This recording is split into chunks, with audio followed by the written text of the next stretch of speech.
جس کو بیت المقدس کہا جاتا ہے. بیت المقدس کو سلیمان علیہ السلام نے تعمیر کیا. سلیمان علیہ السلام داؤد علیہ السلام کے بیٹے تھے.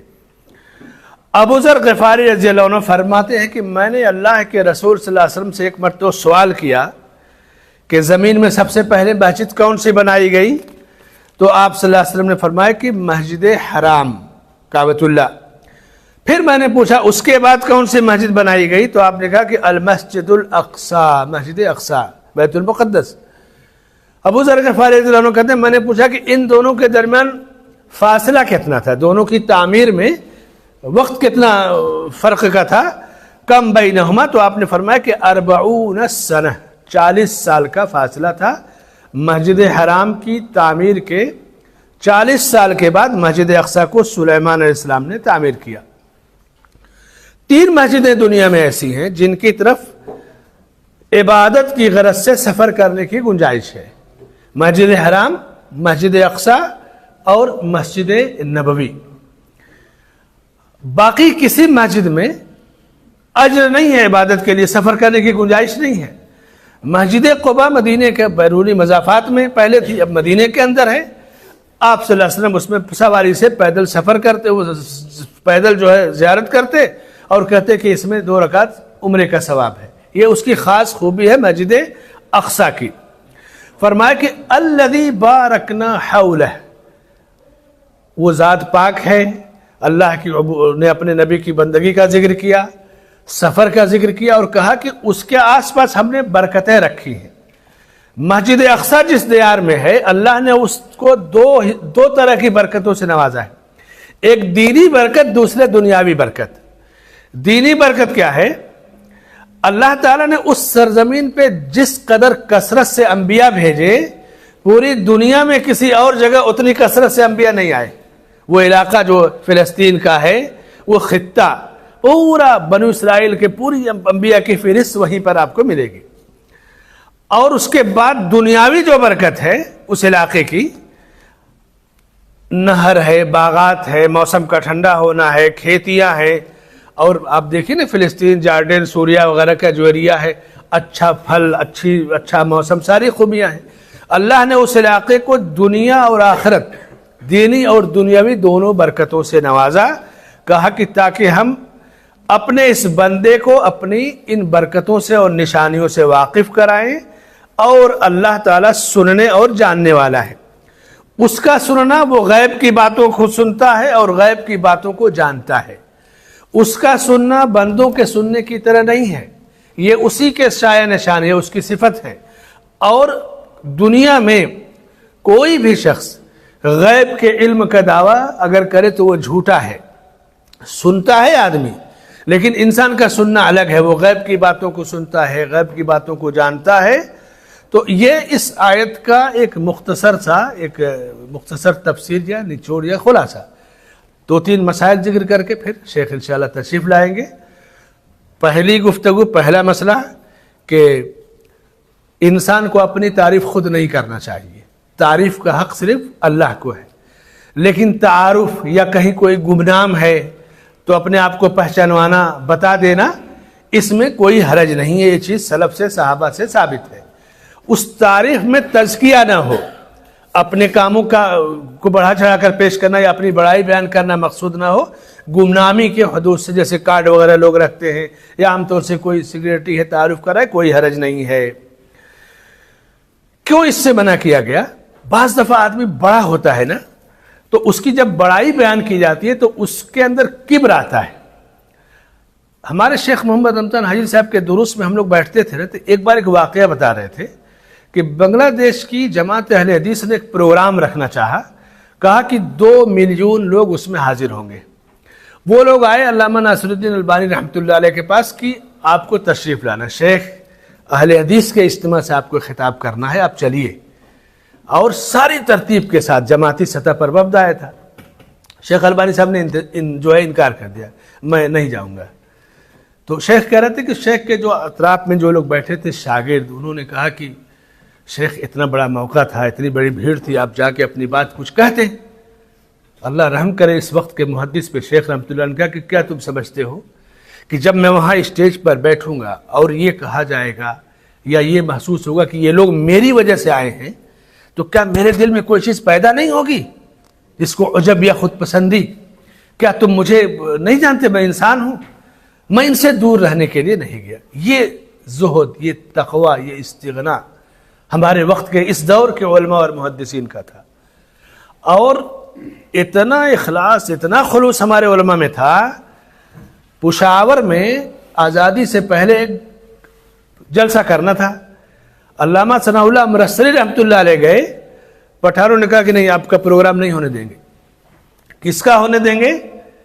مولانا عبدالعزیز رحیم آبادی رحمۃ اللہ علیہ کا۔ یہ اس سے پہلے وہاں جا چکے تھے، بولے نہیں، ان کی بات، وہ ایسے اہل حدیث ہے کہ ہم ان کی بات سن سکتے ہیں۔ مولانا امرتسری کو بھی کہا کہ نہیں، آپ کی بات نہیں سنیں گے۔ اس وقت مولانا عبدالعزیز رحیم آبادی جو جماعت کے بہت بڑے سرخیل تھے، بخار میں تھے، طبیعت خراب تھی، لیکن جب مولانا امرتسری کا تار پہنچا تو اسی حالت میں، اور اس وقت سفر جانتے ہیں نا، لوکل ٹرین یا چالو سلیپر وغیرہ بھی نہیں تھا، بس سے کسی طرح سے گئے اور جمعہ کا خطبہ دیا، پھر رات کا جلسہ ہوا اور اطمینان سے لوگوں نے پروگرام سنا۔ تواضع، اللہ کے لیے جھکنا، اللہ کے لیے خاکساری، یہ چیز اللہ نے سکھائی بندوں کو۔ اور اللہ کے نبی صلی اللہ علیہ وسلم زندگی میں سب سے بلندی پر گئے، معراج کا سفر، پوری زندگی کبھی اس واقعے کو فخر کے طور پر نہیں بیان کیا۔ ایسا سفر، ایسی بلندی جو اللہ نے نبیوں میں کسی کو نہیں دی، لیکن پوری سیرت پڑھیں گے تو کہیں بطور فخر اس واقعے کا ذکر نہیں۔ پوری تفصیل جو صحیح بخاری کی حدیث میں ہے، واقعات، میں نے فلاں نبی سے فلاں آسمان پہ، فلاں سے فلاں آسمان پہ گفتگو، ملاقات ہوئی۔ اور معراج کا جو تحفہ ہے اللہ نے نماز کی شکل میں آپ کو دیا، اور اس میں بھی موسیٰ علیہ السلام سے جو گفتگو ہوئی، 50 سے تخفیف کرتے کرتے 5 پر آ کر کے معاملہ ٹھہرا۔ اور پھر سب سے بڑا تحفہ معراج کا جو تحفہ اس بڑے سفر کا، نماز کی شکل میں اللہ تعالیٰ نے امت محمدیہ صلی اللہ علیہ وسلم کو دیا۔ زمینوں میں ساری جگہ برابر نہیں ہوتی، نہ مسجدیں ساری برابر ہیں، نہ زمینیں ساری برابر ہیں۔ جس طرح 3 مسجدیں دنیا کی سب سے بابرکت مسجدیں ہیں الگ الگ مرتبے کے لحاظ سے، اسی طرح زمینوں میں ساری زمینیں بابرکت نہیں ہیں، لیکن اللہ نے اس خطے کی زمین کو انبیاء اور رسولوں کی زمین کے لحاظ سے بابرکت کہا، اور زرخیزی کے لحاظ سے بھی بابرکت کہا۔ یہ چند باتیں چونکہ اس وقت جب تک میں سفر میں رہوں گا یہی میرے مطالعے میں رہے گی، اسی کو نوٹ کر رہا تھا، تو میں نے سوچا کہ تازہ کچھ گفتگو آپ سے ہو جائے، اور ہم انشاءاللہ شیخ کا خطاب سنیں گے۔ اللہ سے دعا ہے کہ اللہ ہمیں علم نافع عطا فرمائے، عمل صالح کی توفیق بخشے۔ اور آپ لوگ یہاں جس طرح سے دعوت سینٹر سے شیخ مختار صاحب سے جڑے ہیں، اب آپ کا وقت آ گیا، یہ مت سوچیں کہ ہمیشہ ایسے جڑے رہیں گے۔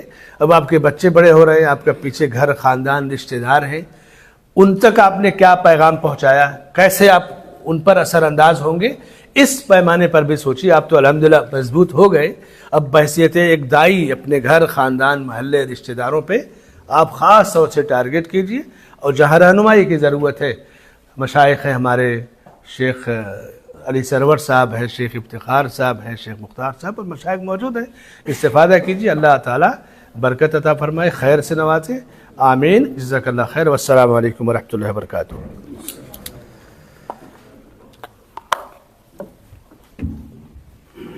اللہ تعالیٰ شیخ محترم کو جزائے خیر عطا فرمائے۔ سورہ اسراء کی پہلی آیت کے حوالے سے چند اہم نکات اور چند اہم فائدے انہوں نے کتاب و سنت کے اور ہمارے جو علماء گزرے ہیں سلف صالحین، ان کے حوالے سے انہوں نے اپنی باتوں کو مزین کیا، اور اس طریقے سے ہمیں بہت ساری باتیں اس حوالے سے بیان کی ہیں۔ اللہ رب العالمین ہمیں علماء سے جوڑ کر کے رکھے، ان سے علم حاصل کرنے اور عمل کرنے کی توفیق دے، ہمیں رب العالمین۔ اب باری ہے مقرر خصوصی، امام خصوصی، ہماری جماعت کے انتہائی اہم اور معروف شخصیت جو کسی تعارف کے محتاج نہیں ہے۔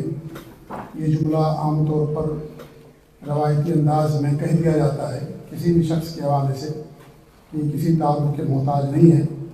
یہ لفظ اس نہایت مناسبت سے یا اس ناحیے سے میں نے نہیں کہا ہے بلکہ جو اس کا معنی و مفہوم ہے اس کے لحاظ سے میں نے شیخ کے تعلق سے بات کہی ہے کہ ہر وہ شخص جو دنیا کے کسی بھی کونے میں رہتا ہے اور اس کے دل میں سلفیت اور منہجیت قائم اور باقی ہے، وہ شیخ کو ضرور جانتا اور شیخ کو ضرور پہچانتا ہے۔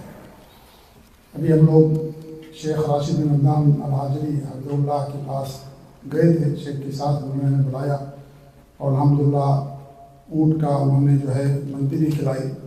شیخ نے ہم لوگوں کو شیخ کے اعزاز میں، ہم نے پہلے وضو کر لیا تھا، ہم نے کہا کہ شیخ ہمارا وضو بھی ٹوٹ گیا، اب دوبارہ ہم کو وضو کرنا پڑے گا کیونکہ اونٹ کا گوشت کھانے سے وضو ٹوٹ جاتا ہے۔ جانتے کہ نہیں جانتے آپ لوگ؟ ہاں، اونٹ کا گوشت کھانے سے ٹوٹ جاتا ہے، لذیذ سے سلفی اس میں جانا چاہیے۔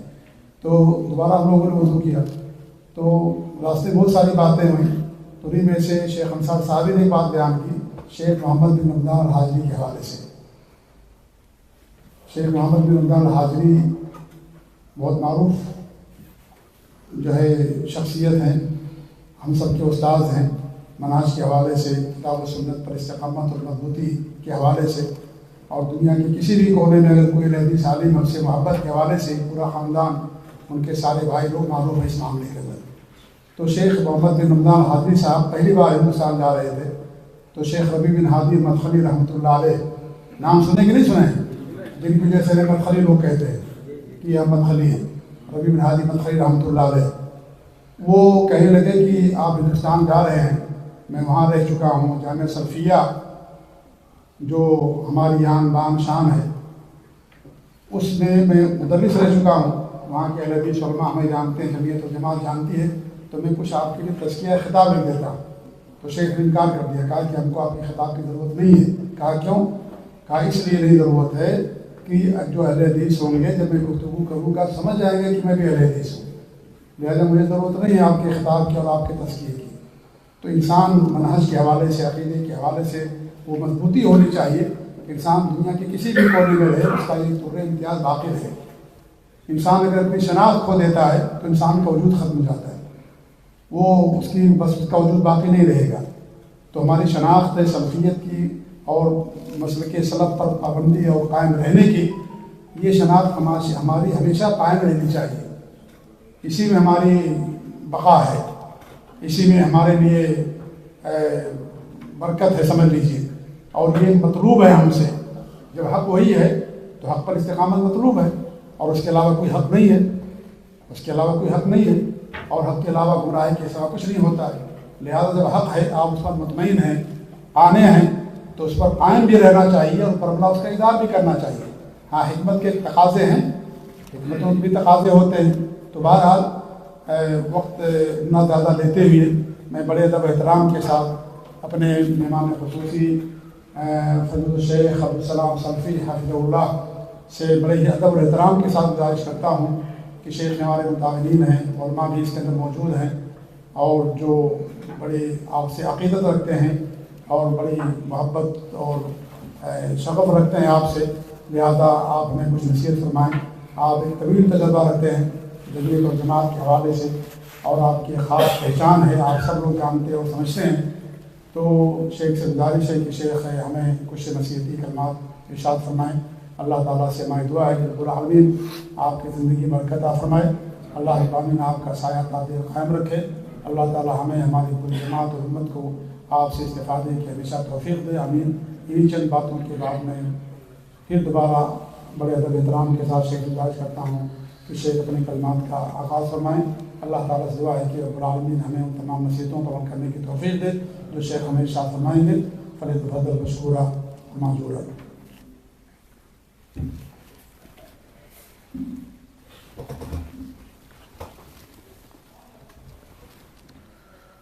السلام علیکم ورحمۃ اللہ وبرکاتہ۔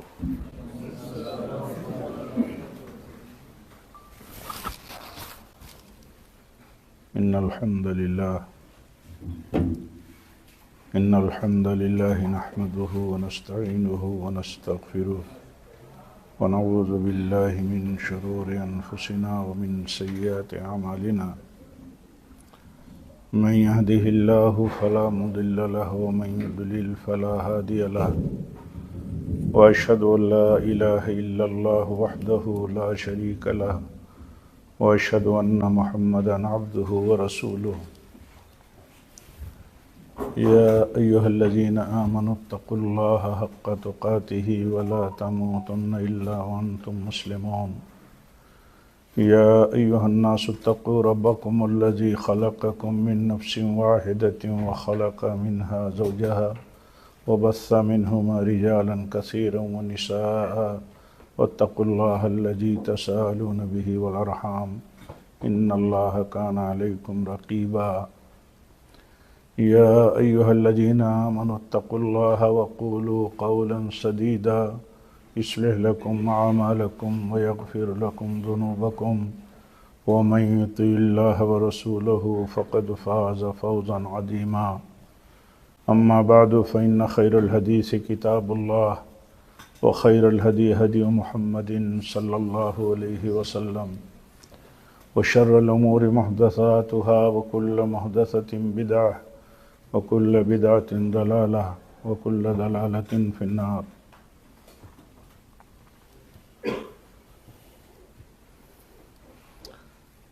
آج کی اس مبارک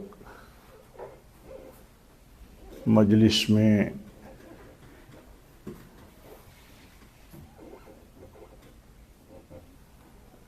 جس کی ترتیب اور تنسیق فضیلت الشیخ مختار احمد محمدی مدنی حفظہ اللہ نے اپنے رفقائے کار اور ذمہ داروں کے مشورے سے کی ہے،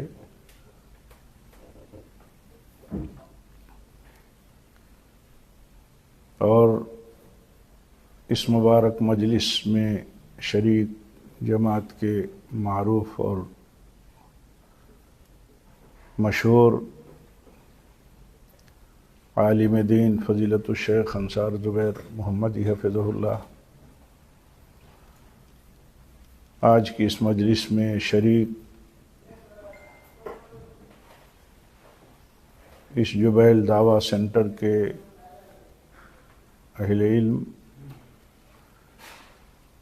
اور اس کے متعاونین و کارکنان اور اس مرکز سے جڑے ہوئے دیگر قابل قدر حاضرین اور دیگر معزز حاضرین،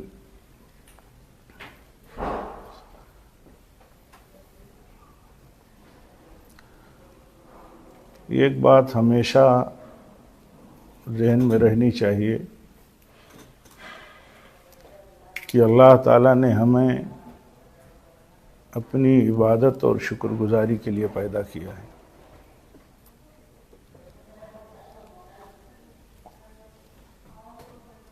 اور عبادت و شکر گزاری بلا علم کے نہیں ہو سکتی۔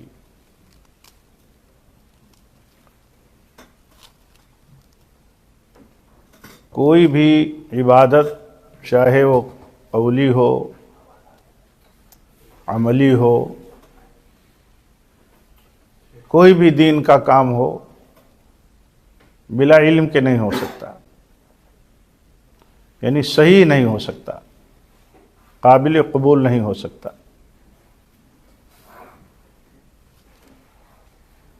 بہت موٹا سا مسئلہ ہے، لیکن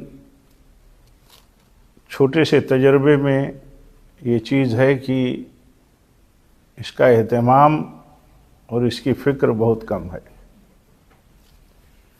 اسی لیے دیکھا جاتا ہے کہ علم کی فکر کم ہونے کی وجہ سے عقیدوں میں خلل، عقیدوں میں فساد، اعمال میں فساد، اقوال میں فساد، دین سے متعلق جو بھی کیا جاتا ہے اس میں فساد ہی فساد ہے۔ یہ بہت عام مسئلہ ہے۔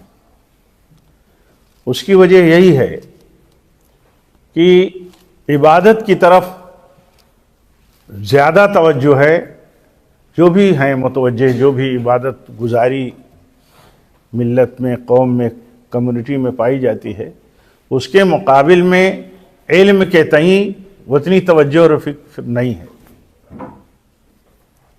میں اپنے تجربے کی یہ بات کہہ رہا ہوں کہ جتنا لوگوں کے اندر جذبہ ہے عبادت کا، یا عبادت گزاروں میں عبادت کا جتنا جذبہ ہے، اتنا جذبہ انہیں حصول علم کا نہیں ہے، نہ علم کے تئیں اس کی فکر مندی ہے۔ اس کا نتیجہ کیا ہے؟ اس کا نتیجہ یہ ہے کہ جو کچھ کیا جاتا ہے، جو کچھ عمل اور جو کچھ قول ہے، جو کچھ کوششیں ہیں، ان سب میں خلل عام طور پر علم نہ ہونے کی وجہ سے فساد بھرا ہوا ہے۔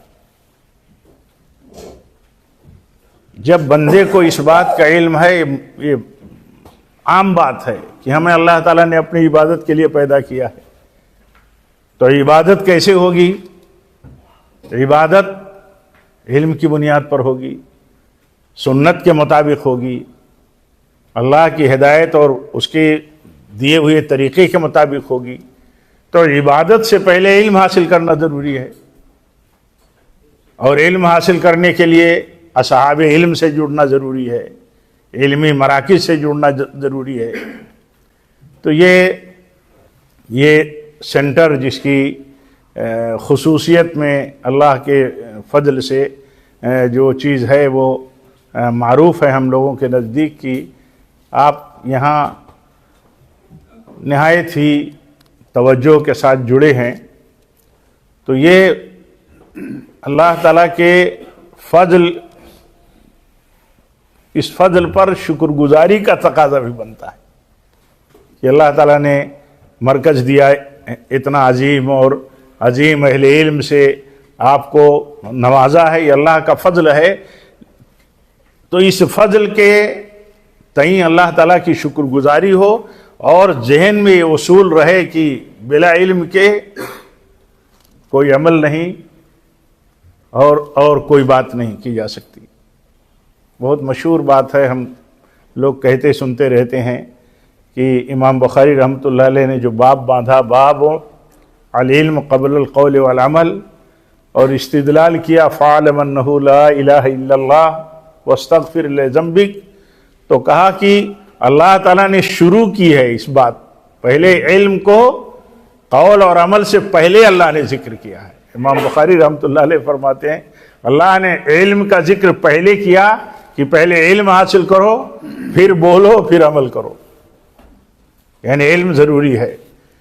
جب علم کا اہتمام اور علم کی عظمت اور اہمیت دل میں اس موقف کے ساتھ ہوگی تو علم جو ہے اور اس کی نعمت، اس کی عظمت اور اہل علم کی قدر اور ان کی عظمت دل میں قائم رہے گی، اور ان کی ضرورت اور ان کا مہیا ہونا، یہ اللہ کا فضل سمجھنا آسان ہو جائے گا۔ آپ سوچئے اللہ کے نبی صلی اللہ علیہ وسلم فرماتے ہیں کہ ایک آدمی 60 سال تک نماز پڑھتا ہے، 60 سال تک اس کی ایک نماز بھی قبول نہیں ہوتی، ایک نماز نہیں قبول ہوتی۔ 60 سالوں تک نماز پڑھنے والے کی آپ فرماتے ہیں ایک نماز نہیں قبول ہوتی۔ کہیں رکوع صحیح کرتا ہے تو سجدہ نہیں کرتا صحیح، کہیں سجدہ صحیح کرتا ہے تو رکوع سجدہ صحیح نہیں کرتا۔ نماز پڑھنے والا، یعنی نماز پڑھنے والا طبقہ ہمارا، ہم مسلمانوں کا، کیا مطلب اس تصور کے ساتھ نماز پڑھتا ہے کہ نماز ہم کہیں پڑھتے ہوں، ہم نماز پڑھتے ہوں، کہیں ایسا تو نہیں کہ اللہ کے ہاں نماز نہ قبول ہوتی ہو؟ کیوں کہ نماز جس طرح کی مطلوب ہے، سنت کے مطابق، آداب و شرائط کے ساتھ، اصول و ضابطے کے ساتھ، اگر اس کا علم نہیں، اس کا اہتمام نہیں، تو یہ فکر اگر نہیں ہو تو ظاہر سی بات ہے خطرہ ہوگا۔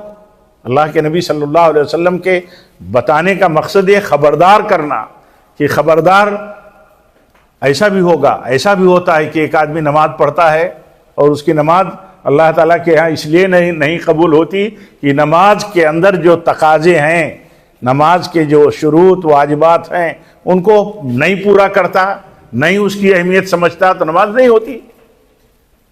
علم حاصل کرنے کا مسئلہ تمام شعبوں میں ایسے ہی ہے، خیر کا حاصل ہونا، شر سے بچنا۔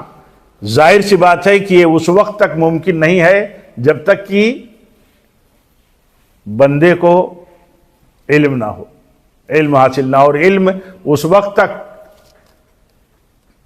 نہیں مل سکتا، علم اس وقت تک علم سے آدمی فیضیاب نہیں ہو سکتا جب تک کہ اس کی قدر نہ کرے، اس کی فکر نہ کرے۔ یہ بہت موٹا سا اللہ تعالیٰ کا عام قاعدہ ہے کہ جب تک بندہ فکر مند نہیں ہوتا تب تک اللہ تعالیٰ کی طرف سے اسے توفیق نہیں ملتی اور اللہ تعالیٰ کا فضل اسے حاصل نہیں ہوتا۔ تو یہ ہم سب کو اس نقطۂ نظر سے رہنا ہے اور اس نقطۂ نظر کے ساتھ زندگی گزارنی ہے کہ علم جو ہے یہ سب سے پہلے ہے۔ علم کو کہا گیا نور ہے، جہالت کو کہا گیا تاریکی ہے۔ نور اور روشنی جو ہے یہ ہر موقع پر، ہر قدم پر اس کی ضرورت ہے۔ جہاں روشنی نہیں ہوگی وہاں تاریکی ہوگی، تاریکی ہوگی تو خطرہ ہی خطرہ ہوگا۔ آج عقیدوں کا فساد، عبادتوں میں فساد، معاملات میں فساد، بہت سارے ایشوز جو موجودہ حالات کے ہیں یا وقت کے جو ہوتے ہیں ان میں جو آدمی چوکتا ہے، پھسلتا ہے، اس کی وجہ کیا ہوتی ہے؟ اس کی وجہ یہ ہوتی ہے کہ اس کے پاس صحیح علم نہیں، صحیح فکر نہیں اور صحیح روشنی نہیں۔ ایسے ہی وہ مشہور حدیث ہے صحیح بخاری کی کہ حضرت حذیفہ، سیدنا حذیفہ ابن یمان رضی اللہ تعالیٰ عنہ نے ایک شخص کو دیکھا نماز پڑھ رہا ہے۔ نماز اس نے پوری کی تو پوچھا انہوں نے کہ یہ نماز جو ابھی پڑھی ہے آپ نے، یہ کب سے یہ نماز اس طریقے پڑھتے ہو آپ؟ تو انہوں نے کہا 40 سالوں سے، 40 سالوں سے ایسی نماز پڑھ رہا ہوں۔ تو حضرت حذیفہ رضی اللہ تعالیٰ عنہ نے فرمایا کہ 40 سالوں سے تم نے نماز نہیں پڑھی، اور اگر اسی طرح نماز پڑھتے تم مر گئے تو نبی محمد صلی اللہ علیہ وسلم کے طریقے کے خلاف نماز پڑھتے تم مر گئے، تمہاری نماز نہیں ہوگی۔ دین پر عمل کرنے والے، مثال کے طور پر جو کچھ اللہ تعالیٰ کی توفیق ہمیں حاصل ہے، یہ حوالے ہیں ان کے جو عبادت گزار ہیں، فکر مند ہیں، نماز کے قائم کرنے والے ہیں، ان کے تعلق سے نبی صلی اللہ علیہ وسلم کی یہ بات ہے جو کس طرح ہمیں مطلب چوکنا کرتی ہے، چوکنا کر دینے والی بات ہے کہ جو عبادت اور جو اعمال ہم کرتے ہیں ان کے تئیں ہم کتنے فکر مند ہیں کہ وہ عبادت اور وہ اعمال کیا صحیح ہوتے ہیں کہ نہیں۔ پھر آدمی اس کے لیے پورے طور پر چوکنا ہو جائے، چوکنا کیا جا رہا ہے کہ جو کچھ کرتے ہو اس کو درست کرو، صحیح کرو۔ اور یہ نظام جو چلایا جاتا ہے اللہ کے فضل و توفیق کے بعد، اور جو کوششیں ہوتی ہیں اس میں یہی مطلوب ہوتا ہے کہ صحیح رہنمائی فراہم کی جائے، صحیح رہنمائی حاصل کی جائے۔ اور آپ سوچئے کہ اس کے لیے کتنی بڑی ضرورت ہے۔ غالباً امام شافعی رحمۃ اللہ علیہ کا قول ہے کہ کسی ایسی بستی اور شہر میں رہو مت جہاں عالم دین کوئی نہ ہو اور کوئی ڈاکٹر نہ ہو۔ کیوں یہ بات کہی گئی؟ کیوں مطلب اتنے اپنے وقت کے اتنے بڑے امام نے یہ بات کیوں کہی؟ اگر عالم نہیں ہوگا تو علم نہیں حاصل کیا جا سکے گا، وہی سورس ہیں، وہی ذریعہ ہیں۔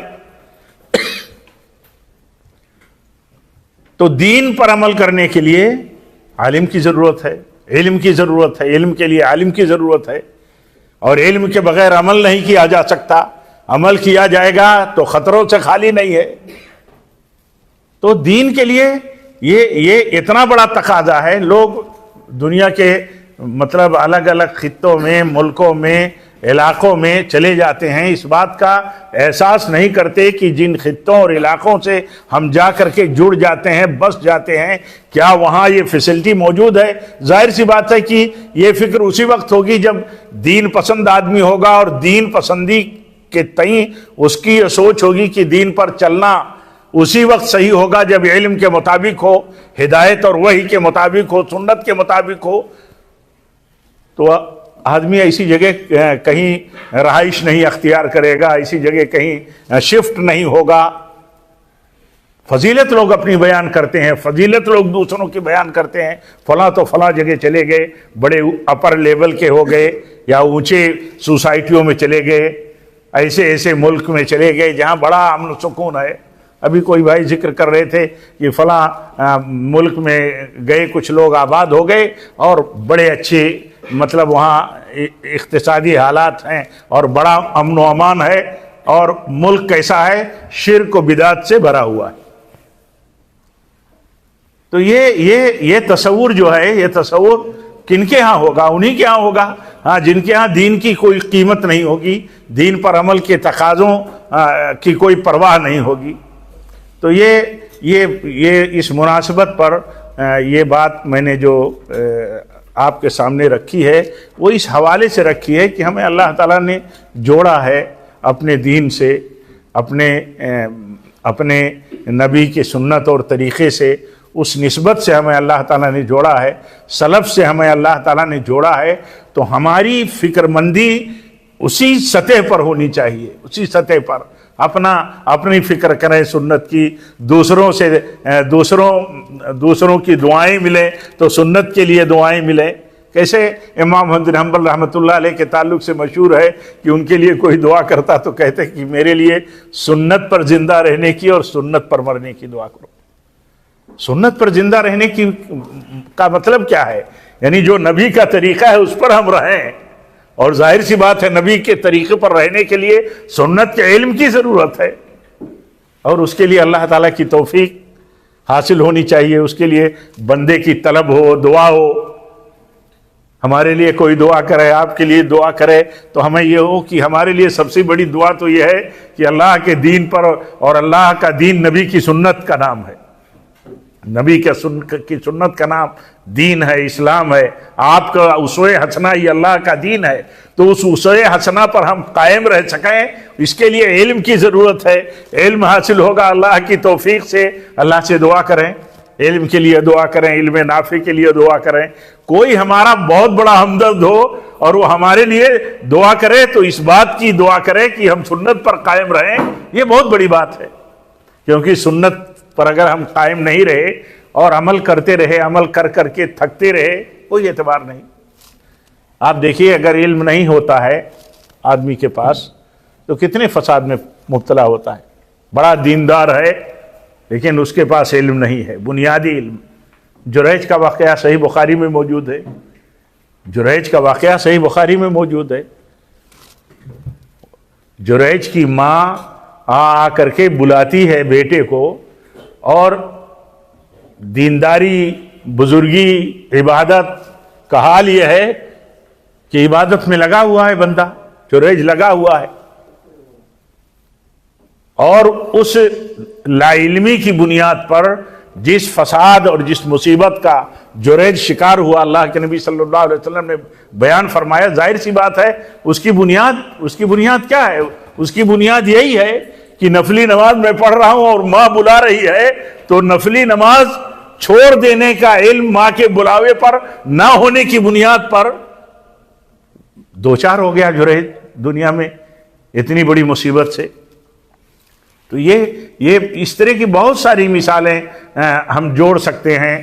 آپ طلبہ ہیں یہاں کے اور اس عظیم سینٹر سے جڑے ہوئے ہیں.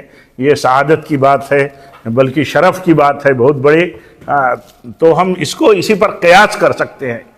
جتنے بھی فساد مطلب ہیں اہل اسلام میں، ان میں بہت بڑا طبقہ ہے جو مخلص ہے اور جو صحیح مطلب سوچنے میں، نیت میں اچھا ہے، لیکن اس کے پاس علم نہیں ہے تو کتنے فساد میں، کتنے بڑے خطروں میں وہ مبتلا ہے. بہت سے لوگوں کو دیکھا گیا کہ وہ مخالفت کرتے رہے حق کی، مخالفت کرتے رہے اہل حق کی، مخالفت کرتے رہے اس مملکت توحید کی، سعودی عرب کی، اور مخالفتوں کے مخالفین کے سرکل میں رہے، بہت سارے اصولوں کی مخالفت کرتے رہے علماء کی، لیکن یہ مرحلہ ان کا جو تھا وہ سچائی اور صحیح دین سے دوری کا تھا، صحیح علم سے دوری کا تھا۔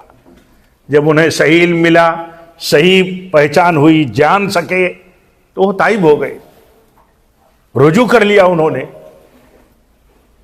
اور مسئلہ یہ ہوتا ہے کہ جب تک آدمی کے پاس علم نہیں، اور علم نہ ہونے کی بنیاد پر جو بہت سارے کام و انجام دیتا رہتا ہے، تو اس کے لا علمی کی بنیاد پہ کیے ہوئے کام کے جو انجام ہوتے ہیں، ہلاکتیں ہوتی ہیں، فساد ہوتا ہے، اس سے جوجھتا ہے، گزرتا ہے، اور وہ فساد اس کے عمل قول کی بنیاد پر پھیل جاتا ہے۔ اس لیے اس کا اہتمام ہمیں اسی نقطہ نظر سے کر رہا ہے کہ ہماری ساری کوششوں کا مدار علم پر ہے، علم پر ہے۔ امام ابن قیم رحمۃ اللہ علیہ کہتے ہیں ہر خیر کی بنیاد علم پر ہے اور عدل پر ہے، ہر خیر کی بنیاد، یعنی کوئی خیر نہیں ہوگا، کوئی چیز خیر نہیں ہو سکتی اگر اس کی بنیاد علم پر نہ ہو۔ اور ایسے ہی کہتے ہیں کہ دوسری چیز یہ کہ ہر خیر کی بنیاد عدل پر ہے، علم اور عدل پر ہر خیر کی بنیاد ہے، اور ایسے ہی ہر شر کی بنیاد جہالت پر ہے اور ظلم پر ہے۔ خیر کا کوئی کام ہو، پہلے وہ خیر ہے کہ نہیں، خیر کب ہوگا؟ جب علم کے مطابق ہو، صحیح طریقے پر ہو۔ نیتیں کافی نہیں ہیں، اخلاص صرف کافی نہیں ہے، یہ بات ہم سنتے رہتے ہیں، کہتے رہتے ہیں، لیکن عام طور پر ہم سیریس نہیں ہوتے۔ یہ بات میں نے تذکیراً کہی ہے، اور میں آپ سب کا اور مرکز کا اور ذمہ داروں کا بہت بہت شکر گزار ہوں کہ انہوں نے آپ سے ملاقات کی، یہ مبارک مجلس رچائی، اور آپ کے یہ مطلب روشن چہرے اور آپ فکر مندوں کی یہ جماعت سے ملاقات کا جو موقع ملا، تو یہ بہت بڑی بات ہے میرے لیے۔ میری جو اپنی پوزیشن ہے وہ بہت علمی نہیں ہے، جو کچھ ٹوٹا پھوٹا علم، جو کچھ ٹوٹی پھوٹی کوششیں ہیں، میں اس میں کام کرتا ہوں اللہ کے فضل و توفیق کے بعد۔ زیادہ سے زیادہ میرا کام جو ہے وہ تنظیمی ہے، جماعت کے امور اور جمعیت کے مطلب مسائل ہیں۔ ہم سب ہمارے شیوخ جانتے ہیں، میں اسی لیے اکثر جہاں اس طرح کی آج جیسی صورتحال میں نہ پڑ جاؤں، تو میں اکثر اپنے سے بہتر جنہیں جانتا ہوں دل سے، ایسا نہیں کہ کسی مصلحت سے، میں انہی کو آگے بڑھاتا ہوں رہنمائی کے لیے، اور اسی طرح تذکیر کے لیے، اور مطلب دین کے حوالوں سے صحیح بنیادوں کے ساتھ جماعت کے خاص لوگ ہوں، عام لوگ ہوں، چھوٹی مجلس ہو، بڑی مجلس ہو، اس میں انہیں میں کوشش کرتا ہوں کہ وہ آگے آئیں تاکہ زیادہ سے زیادہ فائدہ ہو۔ یہ ٹوٹی پھوٹی باتیں جو میں نے آپ کے سامنے رکھی ہیں، میں سمجھتا ہوں کہ بہت اہمیت ہے اس بات کی کہ ہم اس کا اہتمام کریں اور فکر مند رہیں۔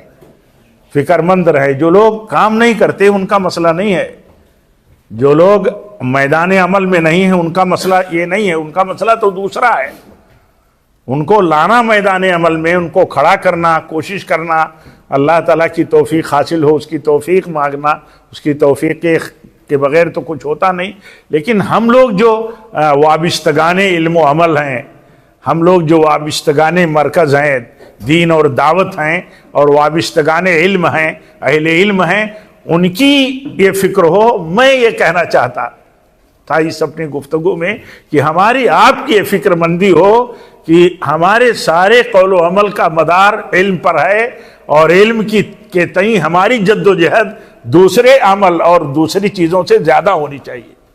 کتنا وقت ہم لگاتے ہیں نیک کاموں میں، اکثر اپنے یہاں دیکھا جاتا ہے کہ نماز میں اتنی فکر ہے، بہت بڑی تعداد ہوتی ہے نمازیوں کی، نوافل کی بہت بڑی فکر ہے، لیکن حالت دیکھو ان کی نماز کی، ان کی عبادتوں کی، تو دیکھتے ہی پتہ چلتا ہے کہ بس انہیں فکر ہے نماز کی، انہیں فکر ہے اس کے نوافل کی اور دوسری عبادتوں کی، انہیں اس کی فکر نہیں ہے، نہ اس کے لیے وقت ہے، نہ اس کے لیے وقت ہے، نہ اس کے لیے فکر ہے، نہ اس کے لیے نیٹ ورک کا استعمال ہے کہ نہیں ہماری عبادت، ہمارے عملوں کا مسئلہ، ہمارے عقیدوں کا مسئلہ، ہاں اس کی بنیاد، سارے خیر کی بنیاد علم پر ہے، اور علم اگر نہیں ہے تو عمل درست نہیں ہوگا۔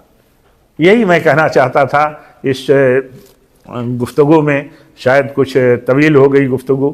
اللہ تعالیٰ سے دعا کرتا ہوں کہ اللہ تعالیٰ ہم سب کے لیے مجلس سعادت و مغفرت بنائے، اور ہم سب کو اللہ تعالیٰ زیادہ سے زیادہ علم کا فکرمند بنائے، سنتوں کا فکرمند بنائے۔ اہل سنت جو اہل الحدیث ہیں، حقیقت میں اہل سنت تو اہل الحدیث ہی ہیں۔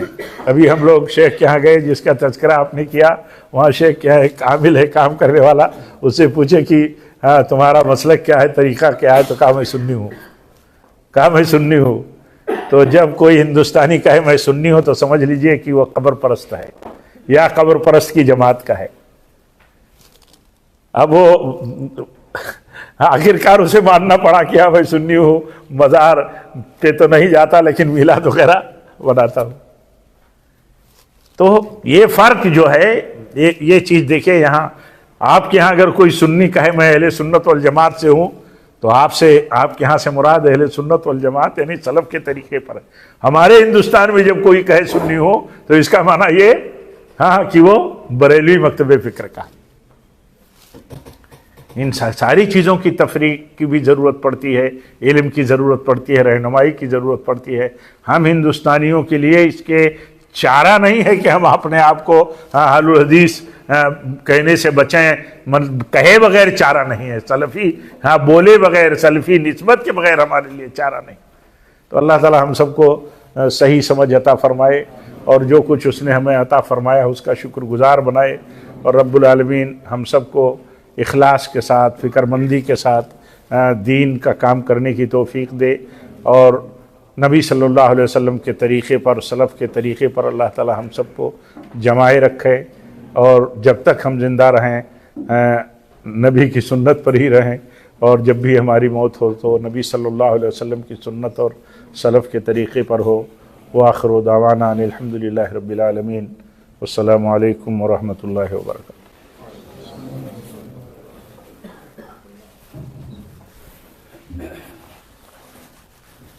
اللہ تعالیٰ شیخ محترم کو جزائے خیر عطا فرمائے۔ ہم شیخ زیادہ سننا چاہ رہے تھے لیکن شیخ نے بہت کم ان کو سنایا، لیکن بہرحال شیخ نے جو بات کہی ہے اللہ تعالیٰ ہم سب کو اس پر عمل کرنے کی توفیق دے۔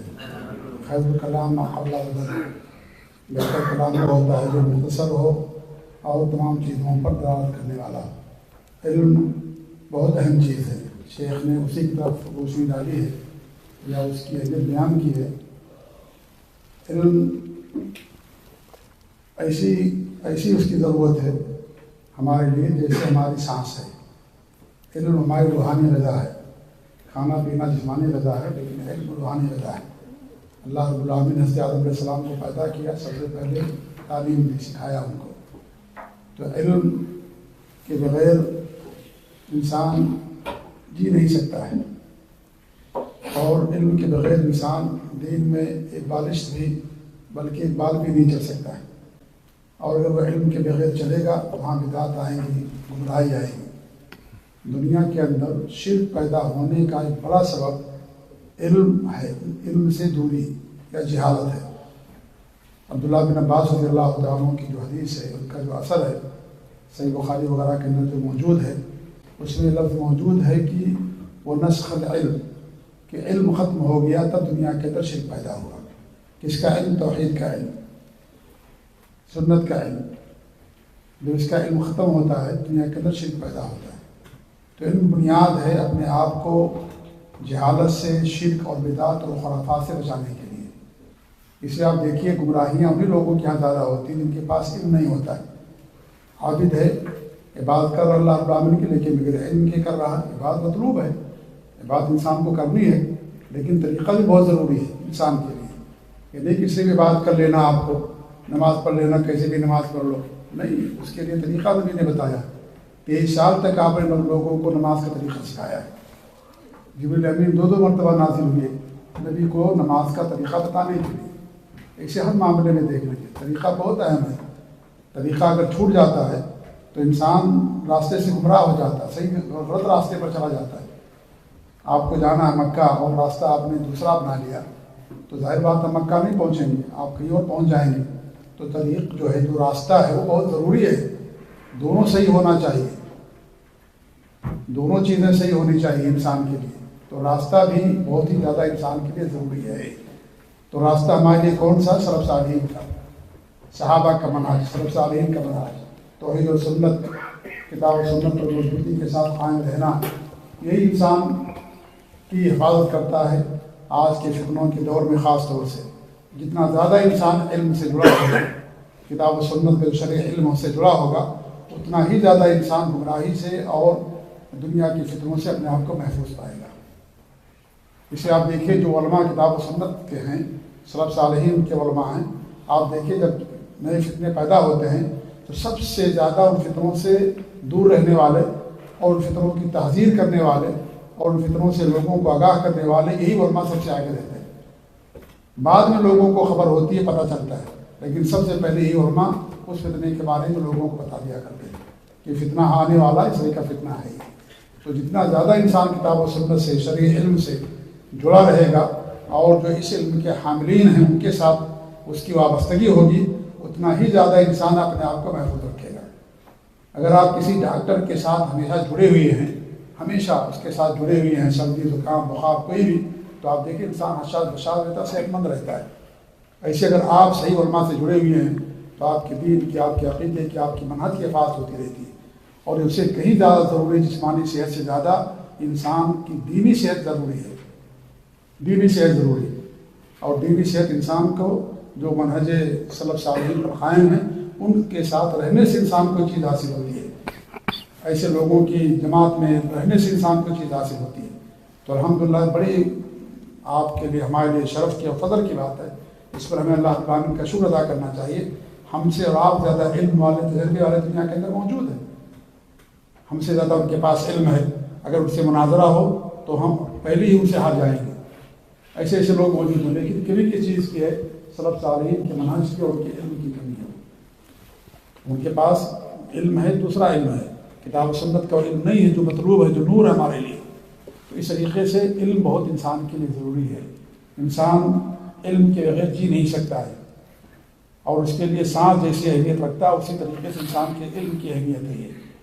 تو علم سے جڑے رہیں، ہم اپنے علماء سے جڑے رہیں اور اس طریقے سے ان کی رہنمائی میں رہیں. اسی میں ہمارے اور آپ کے لیے حفاظت ہے. شیخ محترم نے بہت ہی قیمتی بات ہمارے سامنے عرض کی ہے، اور بھی ہمارے مشائخ نے جو باتیں بیان کی ہیں. اللہ تعالیٰ دعا ہے کہ اللہ رب العالمین ہمیں ان باتوں پر عمل کرنے کی توفیق دے. میں بڑے معزز مہمانوں کا بہت ہی شکر گزار ہوں کہ انہوں نے وقت دیا اور اس طریقے سے خوبصورت محفل سجی اور دین کی کچھ باتیں اس حوالے سے ہوئی اور آپ کے سامنے پیش کی گئی. اللہ تعالیٰ آپ لوگوں کی، ہمارے مشائخ کی حفاظت فرمائے اور اللہ تعالیٰ ہم سے اور کام لے، اور اللہ رب العالمین ہمیں عمل کی توفیق دے، اور اللہ رب العالمین ہمیں کتاب و سنت پر اور منہج سنت پر ہمیشہ قائم و دائم رکھے. آمین. اور اسی کے ساتھ ہی مجلس کے اختتام کا اعلان کیا جاتا ہے. اللہ تعالیٰ آپ لوگوں کو جزائے خیر عطا فرمائے کہ آپ لوگ تشریف لائے اور اس مجلس میں آپ لوگوں نے شرکت کی. اللہ آپ لوگوں کی حاضری اور شرکت کو قبول فرمائے. آمین. جزاکم اللہ خیر. وصلی اللہ علی محمد وعلی آلہ وصحبہ اجمعین. سبحانک اللہم وبحمدک، اشہد ان لا الہ الا انت، استغفرک واتوب الیک. آپ لوگوں کے لیے چائے کا انتظام کیا گیا ہے بغل والے روم میں. ہمارے لوگ انشاءاللہ وہ آپ کے سامنے چائے پیش کریں گے. جزاکم اللہ خیر. وبارک اللہ فیکم.